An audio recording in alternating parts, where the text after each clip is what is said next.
Harry Gordon Selfridge. Harry Gordon Selfridge, S.R. was an American-born British retail magnate who founded the London-based department store Selfridges. His 30-year leadership of Selfridges led to his becoming one of the most respected and wealthy retail magnates in the United Kingdom.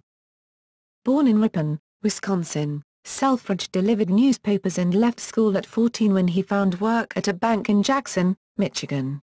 After another series of jobs, Selfridge found a position at Marshall Field's in Chicago, where he stayed for the next 25 years. In 1890 he married Rose Buckingham of the prominent Chicago Buckingham family. In 1906, following a trip to London, Selfridge invested $400,000 in his own department store in what was then the unfashionable western end of Oxford Street. The new store opened to the public on March 15, 1909, and Selfridge remained chairman until he retired in 1941. In later life, Selfridge lost most of his fortune. He died May 8, 1947, in Putney, London, aged 89, and was buried in St Mark's Churchyard at Highcliffe, Dorset, next to his wife and mother. Early life. Selfridge was born in Ripon, Wisconsin, on January 11, 1858, one of three boys. Within months of his birth the family moved to Jackson, Michigan, as his father had acquired the town's general store. At the outbreak of the American Civil War, his father Robert Oliver Selfridge joined the Union Army. Rising to the rank of major, although he had been honorably discharged, he chose not to return home after the war ended. This left his wife Lois to bring up three young boys. Selfridge's two brothers died at a very young age shortly after the war ended, so Harry became his mother's only child. She found work as a schoolteacher and struggled financially to support both of them. She supplemented her low income by painting greeting cards, and eventually became headmistress of Jackson High School. Selfridge and his mother enjoyed each other's company and they were good friends. They lived together all their lives. Career. At the age of 10, Selfridge began to contribute to the family income by delivering newspapers. Aged 12, he started working at the Leonard Fields dry goods store. This allowed him to fund the creation of a boys' monthly magazine with school friend Peter Loomis, making money from the advertising carried within. Selfridge left school at 14 and found work at a bank in Jackson. After failing his entrance examinations to the United States Naval Academy in Annapolis, Maryland, Selfridge became a bookkeeper at the local furniture factory of Gilbert, Ransom and Knapp. However, the company closed down 4 months later, and Selfridge moved to Grand Rapids to work in the insurance industry. In 1876, his ex-employer, Leonard Field, agreed to write Selfridge a letter of introduction to Marshall Field in Chicago, who was a senior partner in Field, Later and Company, one of the most successful stores in the city, which became Marshall Field and Company, later bought by Macy's. Initially employed as a stock boy in the wholesale department, over the following 25 years, Selfridge worked his way up the commercial ladder. He was eventually appointed a junior partner, married Rosalie Buckingham, of the prominent Chicago Buckinghams, and amassed a considerable personal fortune. After their marriage, the couple lived for some time with Rose's mother on Rush Street in Chicago. They later moved to their own house on Lakeshore Drive. The Selfridges also built an imposing mansion called Harrow's Hall in mock Tudor style on Lake Geneva, complete with large greenhouses and extensive rose gardens.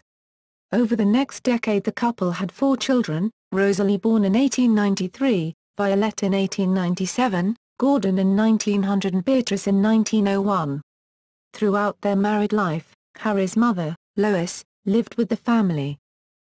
While at Marshall Field, Selfridge was the first to promote Christmas sales with the phrase "only shopping days until Christmas," a catchphrase that was quickly picked up by retailers in other markets. Either he or Marshall Field is also credited with popularizing the phrase "the customer is always right." Later hotelier Caesar Ritz advertised in 1908, "Le client and jamais tort, the customer is never wrong." John Wanamaker also took note of the advertising, and was soon using that phrase in promoting his Philadelphia-based department store chain. In 1904, Harry opened his own department store called Harry G. Selfridge and Company in Chicago. However, after only 2 months he sold the store at a profit to Carson, Pyrie and Company. He then decided to retire and for the next 2 years pottered around his properties, mainly Harrow's Hall. He also bought a steam yacht, which he rarely used, and played golf. Selfridges. In 1906, when Selfridge traveled to London on holiday with his wife, he noticed that while the city was a leader in all aspects of culture and commerce, its stores could not rival Field's in Chicago or the great galleries of Parisian department stores. Recognizing a gap in the market, Selfridge, who had become bored with his retirement, decided to invest $400,000 in a new department store of his own, locating it in what was then the unfashionable western end of Oxford Street but which was opposite an entrance to the Bond Street tube station. The new store opened to the public on March 15, 1909, setting new standards for the retailing business. Selfridge promoted the radical notion of shopping for pleasure rather than necessity. The store was extensively promoted through paid advertising. The shop floors were structured so that goods could be made more accessible to customers. There were elegant restaurants with modest prices, a library, reading and writing rooms, special reception rooms for French, German, American and colonial customers, a first aid room, and a silence room, with soft lights, deep chairs, and double glazing, all intended to keep customers in the store as long as possible. Staff members were taught to be on hand to assist customers, but not too aggressively, and to sell the merchandise. Oliver Lyttelton observed that, when one called on Selfridge, he would have nothing on his desk except one's letter, smoothed and ironed. Selfridge also managed to obtain from the GPO the privilege of having the number 1 as its own phone number, so anybody had to just ask the operator for Gerard 1 to be connected to Selfridge's operators. In 1909, Selfridge proposed a subway link to Bond Street Station. However, contemporary opposition quashed the idea. Selfridges prospered well during World War I and up to the mid-1930s. The Great Depression was already taking its toll on Selfridge's retail business and his lavish spending had run up a picosecond $150,000 debt to his store. He became a British subject in 1937.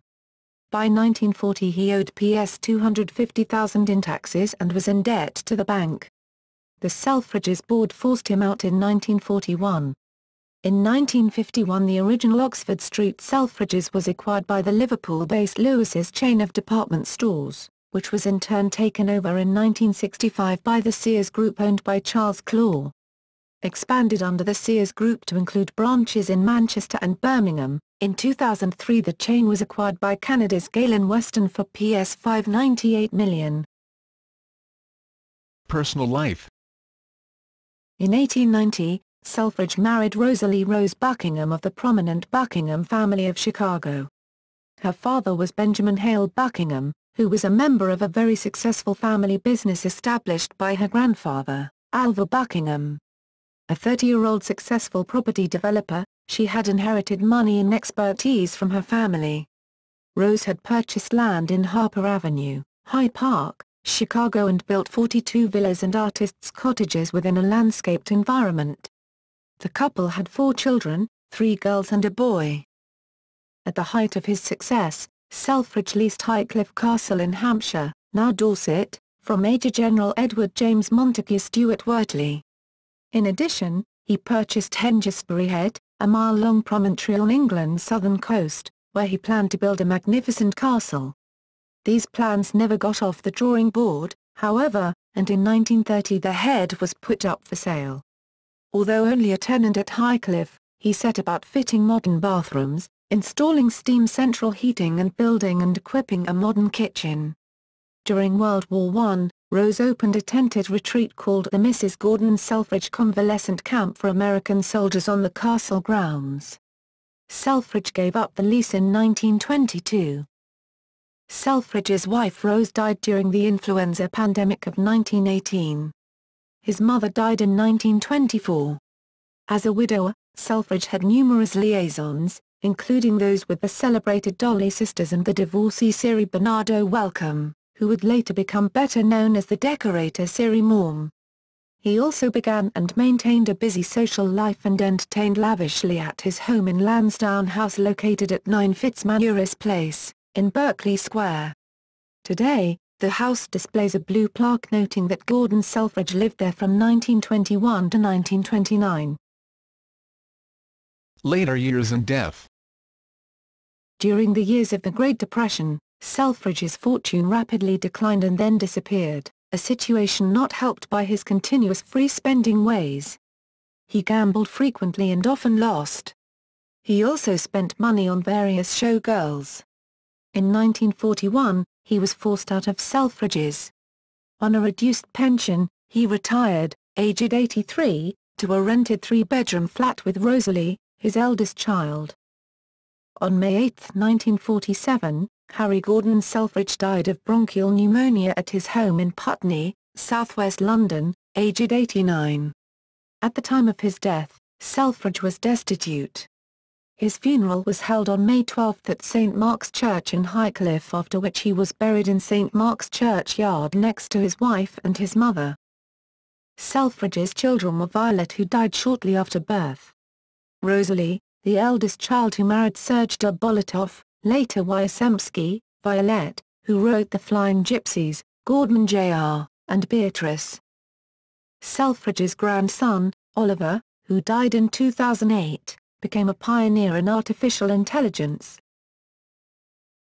Writings. Selfridge wrote a book, The Romance of Commerce, published by John Lane the Bodleyhead, in 1918, but actually written several years prior. In it, he has chapters on ancient commerce, China, Greece, Venice, Lorenzo de' Medici, the Fuggers, the Hanseatic League, Fez, guilds, early British commerce, trade in the Tudors, the East India Company, North England's merchants, the growth of trade, trade and the aristocracy, Hudson's Bay Company, Japan, and representative businesses of the 20th century. Among the more popular quotations attributed to Selfridge: "People will sit up and take notice of you if you will sit up and take notice of what makes them sit up and take notice. The boss drives his men. The leader coaches them. The boss depends upon authority, the leader on goodwill, the boss inspires fear. The leader inspires enthusiasm, the boss says I. The leader, we, the boss fixes the blame for the breakdown. The leader fixes the breakdown, the boss knows how it is done. The leader shows how, the boss says go. The leader says let's go, the customer is always right." Television. In the 2013 British period television drama series, Mr. Selfridge, about Harry Gordon Selfridge and his store, the role of Harry Gordon Selfridge is portrayed by Jeremy Piven. Secrets of Selfridges, produced by the independent UK company Pioneer Productions in its Secrets of Britain series, was an hour-long documentary about the London store and Harry Selfridge.